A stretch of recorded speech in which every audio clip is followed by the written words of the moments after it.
what would that mean? So until now, internet has played a huge part in our life as a knowledge base. Now, one of the things that we have start seeing is with coming of machines, the content on internet is getting polluted because this is Yes. not necessarily true. So till now, I would say the default mode would be to trust what is there on the net, maybe have a little question mark around it. Do you think we will end up on the other end of the spectrum where the default nature is not to trust what is there on the internet because anything Oh, can be yeah, any of this? And what would that? absolutely. In fact, yeah. No, absolutely. Sorry. I mean, Okay. I'm just trying to ask, what would then mean? Because that's the fundamental premise of internet. Of course, other than connecting all of us and providing that highway to talk to each other and connect, but that information repository aspect, Mm, where mm. would that go? Yeah. So, I would point to the banking, for instance, right? If you take the banks, okay, we trust our banking on the browsers and we say it is secured by HTTPS, okay? Hmm. But actually, the underlying certificates that help you secure that are embedded in your browser. So when you download the browser, it comes with, I don't know, Bank of America, Bank of India, all of these banks, they have their certificates signed by a certificate authority, and that certificate authority is embedded in your browser, right? So what I'm saying is that when we had only HTTP, we had to invent something, and we had to retool the entire tool chain all the way to the browser to force this into the conversation, right? Similarly, we can have the blockchain related aspects, for instance, to make sure. So we could identify, hey, these 25 blockchains are legitimate blockchains, and we could have layers of trust in blockchain, that if I start at this block, so a blockchain today is a chain of blocks, but it can also be a tree of blocks, for instance, right? So, So we could start with a tree of blocks starting at for instance, the Ministry of Education is one tree of, one starting point. We could have another that is starting with the IITs, a third set that's starting with Stanford, MIT, USC, what have you, right? And these are legitimate, well-known authorities of information, right? And so I wouldn't trust a government source for every piece of news, okay?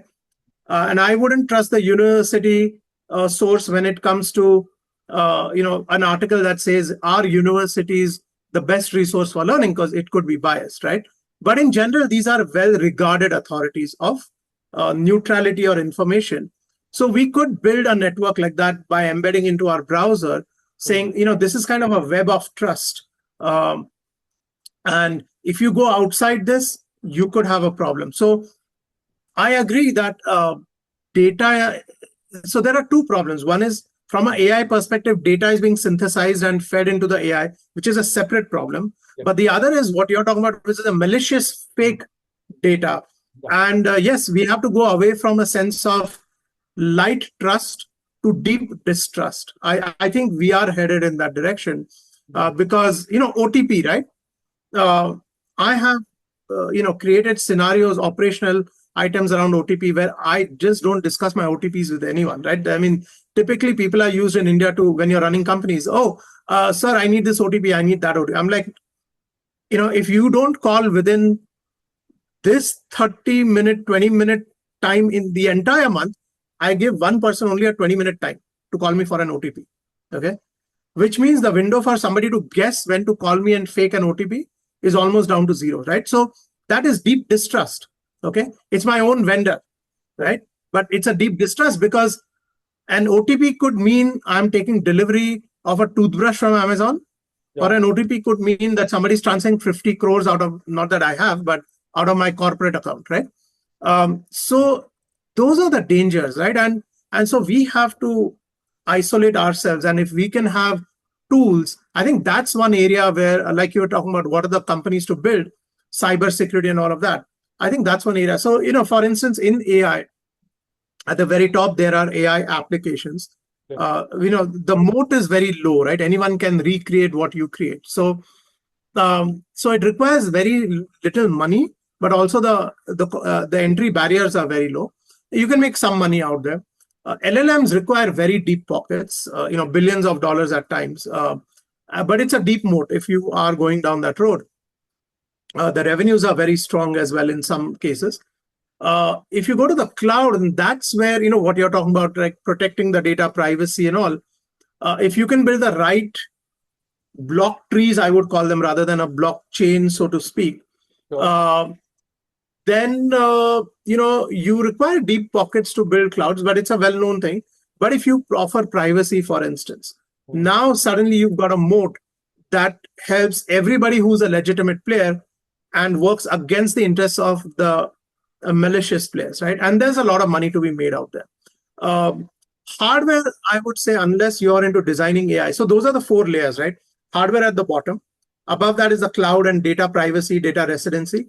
Above that is the LLM that's powering all of this basic data that's available and enriching, making it into oil, so to speak. And then the apps that use that oil, right? So I think those are the various areas that people could actually work in, and that we would need. More than what people should do is what we would need as a country, as an economy, as an ecosystem. I hope that answers what you were looking for.